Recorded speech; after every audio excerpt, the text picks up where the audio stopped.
La vaccination.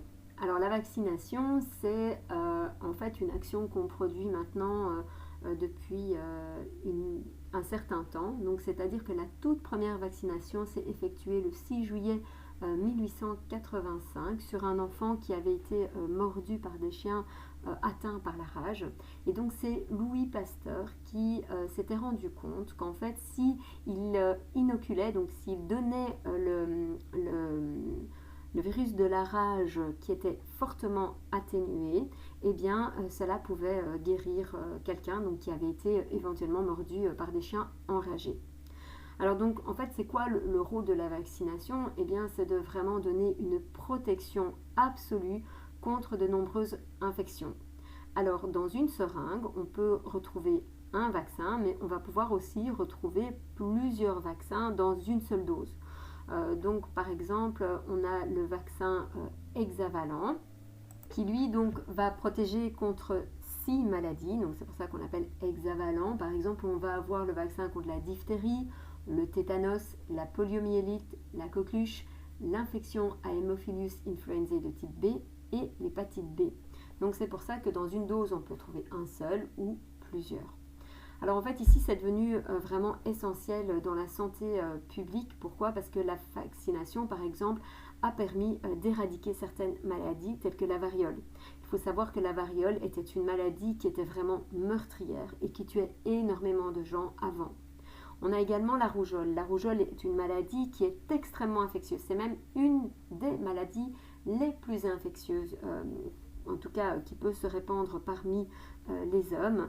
Et grâce à la vaccination, on a pu donc diminuer le nombre de morts liés à la rougeole. Il faut savoir que comme le principe de la vaccination est maintenant connu depuis de nombreuses années, eh bien, au fil du temps, eh bien, les technologies ont évolué et donc maintenant on va avoir de plus en plus de vaccins différents. Ils vont être surtout beaucoup plus sûrs et nettement plus efficaces. Donc en fait, il faut savoir que le fait de faire vacciner son enfant, ben, ça va permettre de effectivement faire en sorte qu'il ne contracte pas certaines maladies infectieuses graves. Donc par exemple la méningite, donc à méningocoque C, peut emporter un enfant dans les 24 à 48 heures. Donc en fait au moment où on se rend compte qu'il a la méningite et qu'on l'emmène à l'hôpital parce que son état est grave, eh bien en fait ce sera trop tard pour le sauver. Et donc justement la vaccination va permettre de ne jamais arriver à ce type de problématique.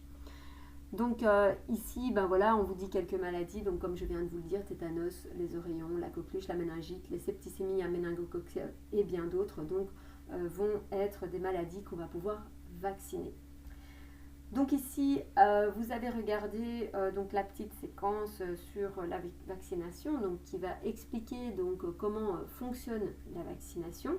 Donc en fait, qu'est-ce qui va se passer? C'est que effectivement, lorsque l'on va vacciner quelqu'un, on va, si vous voulez, prendre le microbe actif. Alors tout ça va bien sûr se faire en laboratoire et on va rendre ce microbe totalement inactif. Donc c'est-à-dire qu'on va garder ces antigènes.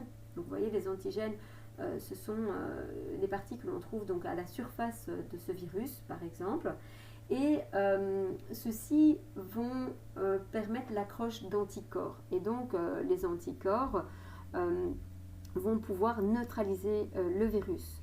Le problème qui va se passer, c'est que lorsque l'on n'est pas vacciné, il y a toujours un temps de latence entre le moment où le virus commence à attaquer et le moment où le corps va commencer à se défendre. Et en fait, tout ce temps où le corps va essayer de trouver, si vous voulez, le bon anticorps pour détruire le virus, eh bien c'est à ce moment-là que le virus va fortement se répliquer et donc c'est à ce moment-là que la personne va tomber malade.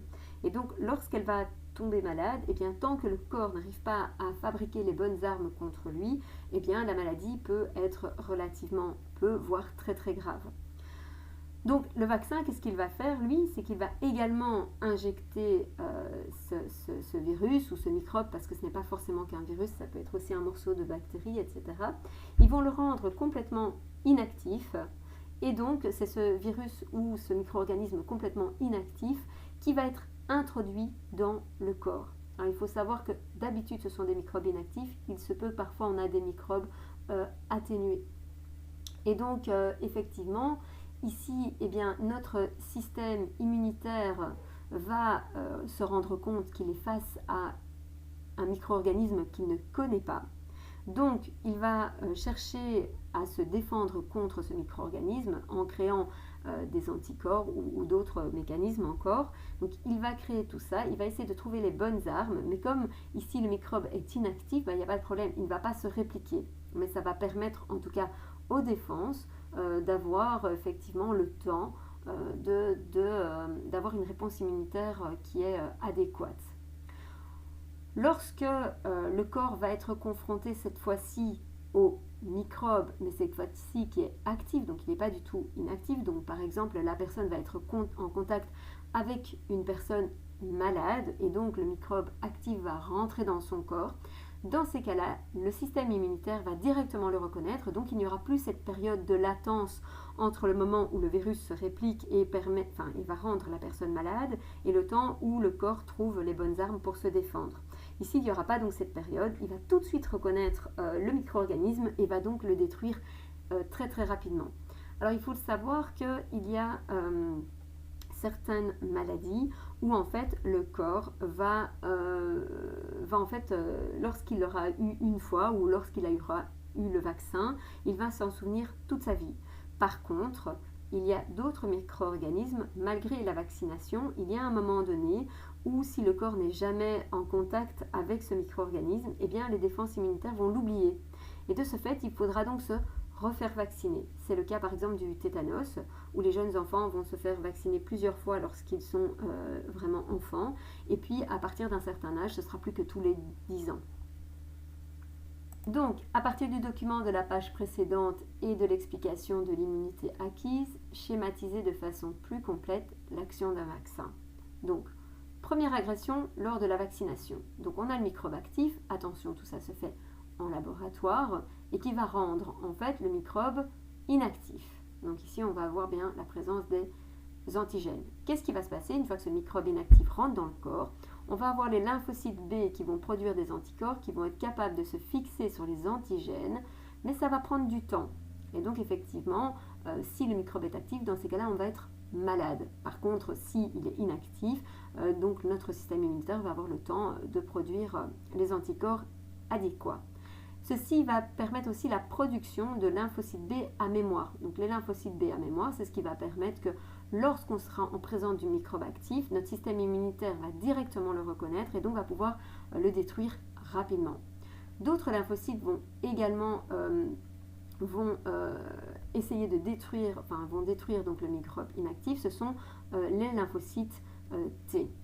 Alors là aussi, les lymphocytes T vont produire des lymphocytes T à mémoire qui auront le même rôle que les lymphocytes B à mémoire, c'est-à-dire de rapidement reconnaître le microbe cette fois-ci actif et donc de le détruire très très rapidement.